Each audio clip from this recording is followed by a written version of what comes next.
Francisco Abundis, director general de Parametría y un formidable colaborador nuestro en nuestros espacios cada vez que te lo hemos solicitado y que con una gran generosidad participas con nosotros, mi querido y fraterno Paco. Gracias una vez más.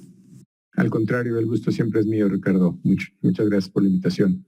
Paco, ¿cuál es la respuesta del electorado en las pasadas elecciones del domingo 5 de junio en Hidalgo, Quintana Roo, Oaxaca, Tamaulipas, Aguascalientes y Durango?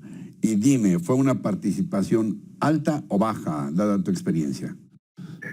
Mira, primero fue una participación baja, lo cual podría ser motivo de preocupación, pero dadas las condiciones que tuvimos en estas elecciones, es decir, que la mayor parte fueron elecciones abiertas, sobre todo en las que gana Morena, con los márgenes que gana, eso siempre te desincentiva la participación, es un fenómeno histórico. Si tú sabes que tu voto no tiene un peso específico y no va a cambiar al final una elección, cuando tienes elecciones de más de 30 puntos de diferencia o que llegaron a 60 puntos de preferencia, en realidad eso te puede desincentivar la participación. Una primera lectura te daría, sería, me parece útil compararlo con lo que pasó en el 2021.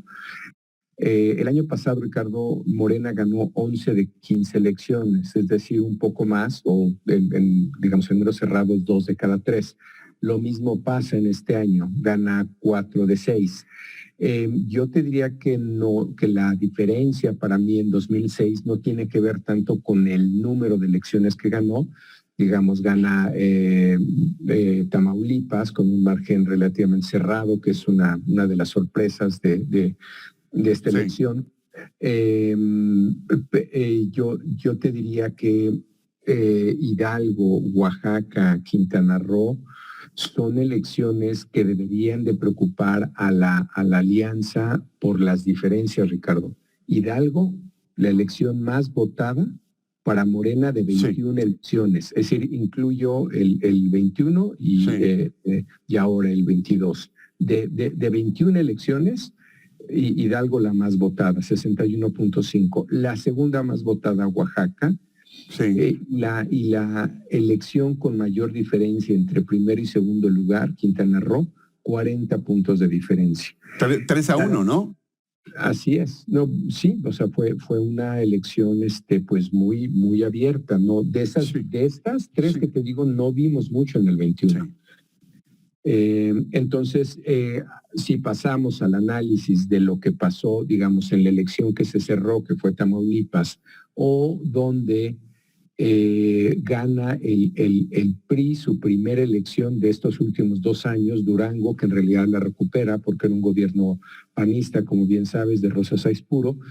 Si el margen con el que gana ahí el PRI o la reducción del margen con el que todavía gana Morena, pero se reduce a 5 puntos en Tamaulipas, la pregunta sería, ¿esto fue un mérito de la alianza o fue en realidad un tema de arreglos locales? Y yo te diría que la mala noticia para la alianza, a mí me parece, tiene que ver más con un arreglo local, de gobernadores o de acuerdos que necesariamente, digamos, una alianza funcional PAN, PRI, PRD.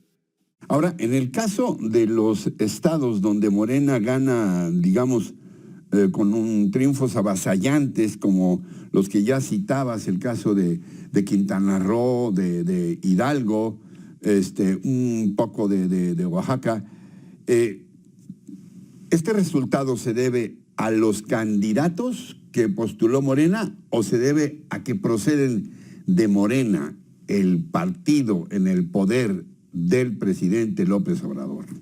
Esa es la otra pregunta importante a resolver, porque muy probablemente de eso va a depender el siguiente año, que tenemos Coahuila y ya la muy conocida madre de todas las batallas, el Estado de México, ¿no? antes de pasar al 24.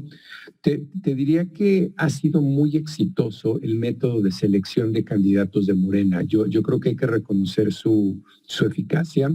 Y no por validar un poco pues, nuestro oficio, que es el de las mediciones y las encuestas, pero creo que su método de seleccionar sus candidatos como el mejor posicionado, el que tiene más reputación, tiene una batería de 10 preguntas que al final resulta en una suma de 11 puntos, porque todo el tema de género vale 2 en esa batería de preguntas. A mí me parece que les ha resultado muy eficaz, y entonces en muchas elecciones que hemos visto, Ricardo, da la impresión que el electorado al inicio de elección empieza votando por Morena, por la plataforma, pero conforme transcurre la elección y vas conociendo al candidato, que fue el caso de Hidalgo o de Oaxaca, por ejemplo, Quintana Roo, la diferencia se va ampliando. Entonces, Hidalgo, por ejemplo, una elección que ya empezaba con una diferencia de 20 puntos, acaba en 30, básicamente porque la plataforma que te respalda, que es el partido del presidente, más un buen candidato, pues esas elecciones no tienen competencia. Y más cuando, como decías hace rato por ahí, hay también cierto apoyo del gobierno local, aunque no sea de Morena, que se sospecha que está operando a favor de el candidato morenista, porque quieren ir con quien va a ganar, no con quien va a perder. Digamos, hemos llegado ya a un sistema electoral, creo que le da mucho seguimiento a las elecciones. Las prácticas clientelares no han desaparecido, pero ciertamente los gobiernos pesan, ¿no? Aquí la pregunta sería, para el tipo de elecciones donde el PRI pierde, por ejemplo, como Oaxaca o como Hidalgo, ¿qué fue lo que pesó más? ¿Pesó el gobierno local o el gobierno federal? Y a juzgar por lo que vimos en mediciones, encuestas de salida, estados como Hidalgo, más del 70% de la gente que votó por Morena tiene programas sociales.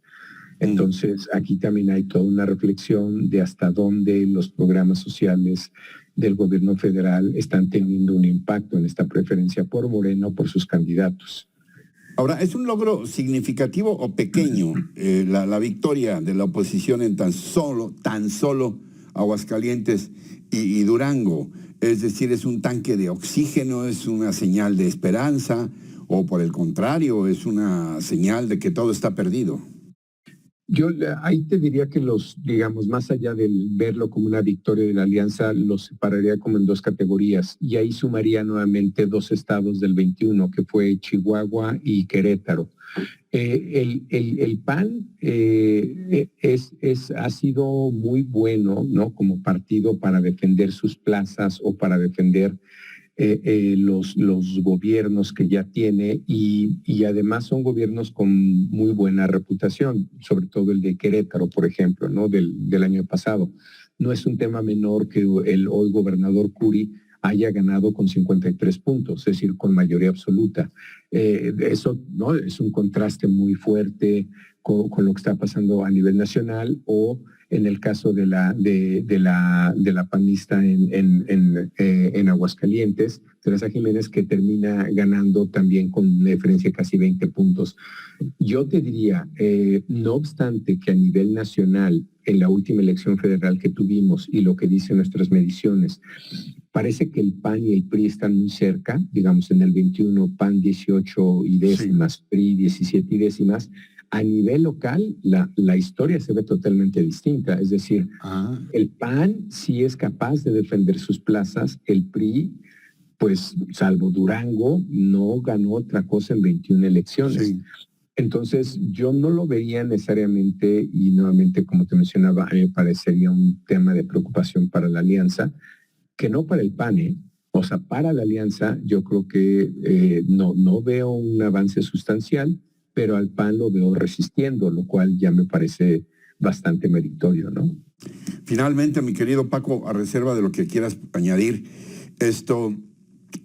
a ver, no tienes una bola de cristal, pero ¿qué señales envía este 2022 hacia el 2024, la elección presidencial crucial para el país? Y, si me permites, ¿qué importancia tendrá la escala del próximo año, sobre todo en el Estado de México, que por su abundancia de votos, en fin, es crucial?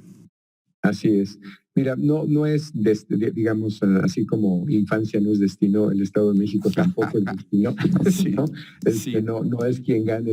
Hemos tenido las dos situaciones que, digamos, que sí es el electorado más grande del país. Estás hablando de casi 13 puntos del electorado, ¿no? Es un electorado Sí. un padrón muy grande.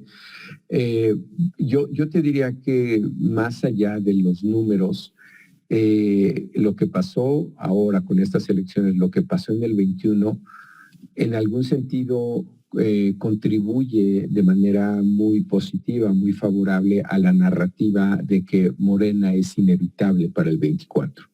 Es decir, estás gobernando ya solo Morena, 20 estados, luego tendrías estados, bueno, más aliados, ¿no? Serían 22.